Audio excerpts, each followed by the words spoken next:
Assalamualaikum warahmatullahi wabarakatuh. Bertemu kembali dengan saya di channel Subhan Jubaidi, dan kali ini saya akan membuat sebuah video tentang kuliah psikoterapi. Adapun video ini saya buat sebenarnya untuk perkuliahan daring, dan bagi Anda yang menyaksikan, saya persilahkan untuk sama-sama kita nanti diskusi, baik di tempat lain ataupun nanti bisa di bawah video ini.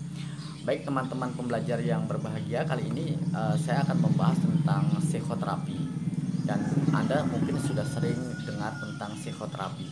Nah, dalam tema ini kita membahas masih pengantar psikoterapi. Nah, pertanyaannya adalah apa itu psikoterapi? Nah, psikoterapi itu menurut beberapa pakar banyak sekali. Jadi setiap orang, setiap pakar itu mempunyai sebuah, katakanlah, definisi, teori, pengertian apa itu psikoterapi. Tapi secara sederhana kita bisa artikan psikoterapi itu dari dua kata, psike dan terapi. Nah, psike ini adalah jiwa, terapi ini adalah pengobatan atau terapi atau penyembuhan atau perawatan. Jadi orang-orang yang melakukan sebuah perilaku psikoterapi, maka tugasnya adalah untuk bagaimana merawat jiwa seseorang, memelihara jiwa seseorang.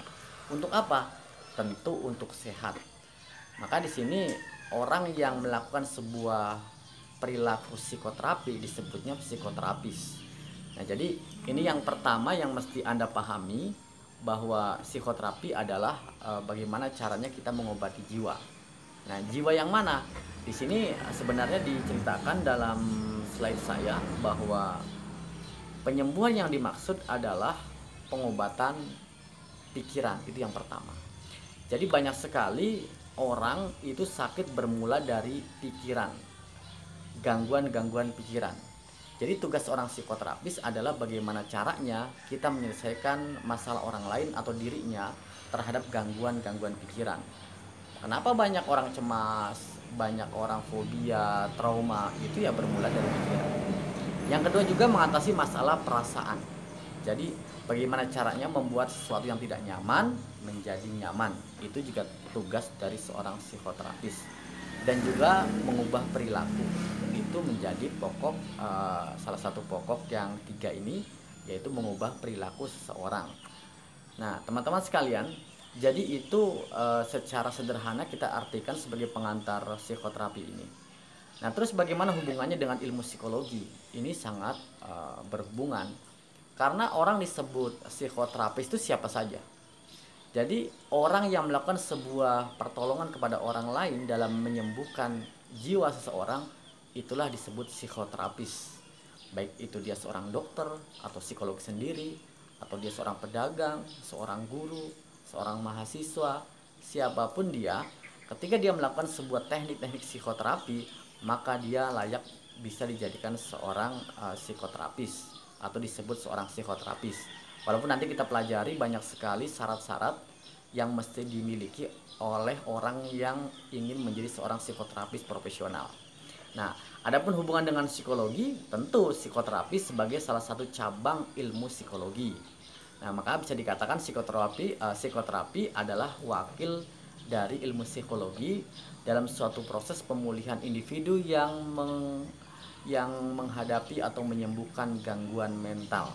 Nah, ini jadi seorang psikolog pasti seorang psikoterapis, walaupun seorang psikoterapis belum tentu psikolog, karena untuk menjadi seorang psikolog itu dia mesti melakukan sebuah pembelajaran formal sampai menjadi seorang psikolog. Jadi ada tahapan formal akademiknya.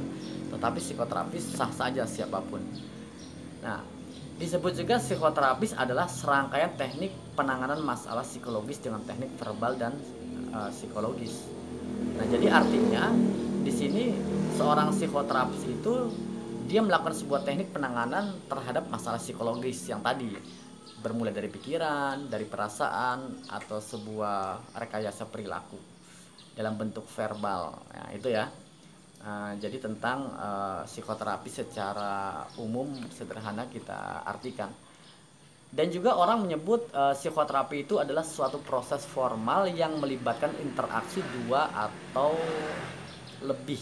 Nah, di sini artinya sebuah proses psikoterapi akan terjadi ketika ada sebuah interaksi satu atau dua orang. Maksud saya 2 orang atau lebih ya. Jadi yang pertama adalah seorang terapis, yang kedua adalah klien atau pasien. Nah, jadi satu orang yang punya masalah, dia cerita kepada seorang terapis, dan terapis tugasnya adalah untuk bagaimana menyelesaikan masalah-masalah yang sifatnya psikopatologi atau psikosomatis, gangguan kejiwaan.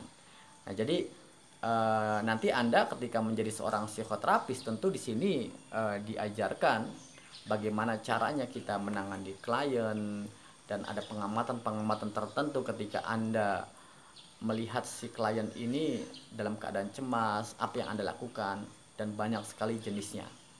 Itu teman-teman sekalian, pembelajar psikoterapis. Jadi itu secara umum kita artikan psikoterapis ya, atau psikoterapi.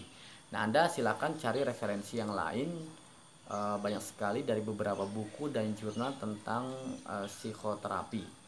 Nah, maka apa sih kegiatan seorang psikoterapis? Nah, kegiatan seorang psikoterapis adalah menyembuhkan gangguan pikiran. Tadi sudah saya ceritakan, yaitu bermula dari pikiran, mengatasi masalah, perasaan, dan mengubah perilaku atau memodifikasi perilaku seseorang. Orang itu biar percaya diri, bagaimana cara kita modifikasinya, biar semangat rekayasa seperti apa. Ketika dia dirundung masalah, apa yang kita ubah dengan pikirannya, apa yang kita ubah dengan perasaannya, apa yang kita ubah atau rekayasa dengan perilakunya. Itu kegiatan seorang psikoterapis gitu. Nah, seperti apa bisa membantu mengatasi fobia, trauma, depresi, kecemasan, stres, rasa minder, perilaku obsesif kompulsif, ada juga halusinasi, gangguan tidur, kebiasaan buruk, dan lain-lain. Dan hal yang positif tentu membangun percaya diri, membangun motivasi, semangat kepada orang itu untuk bangkit. Nah, ini. Jadi teman-teman sekalian, itu tugas orang psikoterapis. Nah, nanti saya akan cerita bagaimana syaratnya orang menjadi seorang psikoterapis. Nah, nanti di sini ada beberapa item atau beberapa nomor yang maksud saya beberapa syarat yang mesti Anda lalui menjadi seorang psikoterapis. Apalagi Anda yang memang kuliah di dunia psikoterapi, dunia konseling, di tasawuf dan psikoterapi, di fakultas katakanlah psikologi, fakultas tasawuf dan psikoterapi. Jadi ini sekilas awal diskusi kita tentang psikoterapi, dan ragamnya banyak sekali seorang psikoterapis itu dalam menggunakan teknik-teknik psikoterapi. Nah, untuk video ini saya cukupkan sekian dulu untuk pengantar psikoterapi. Kita akan lanjutkan pada video selanjutnya tentang yang berkenaan dengan psikoterapi atau kuliah psikoterapi. Ikuti saja terus, insya Allah ini untuk manfaat buat Anda dan kita semua, dan tentu untuk saya secara pribadi, dan tentu diskusi saran membangun untuk penyempurnaan dari diskusi kita ini, wawasan ilmu kita ini saya tunggu dengan senang hati. Baik, terima kasih. Assalamualaikum warahmatullahi wabarakatuh.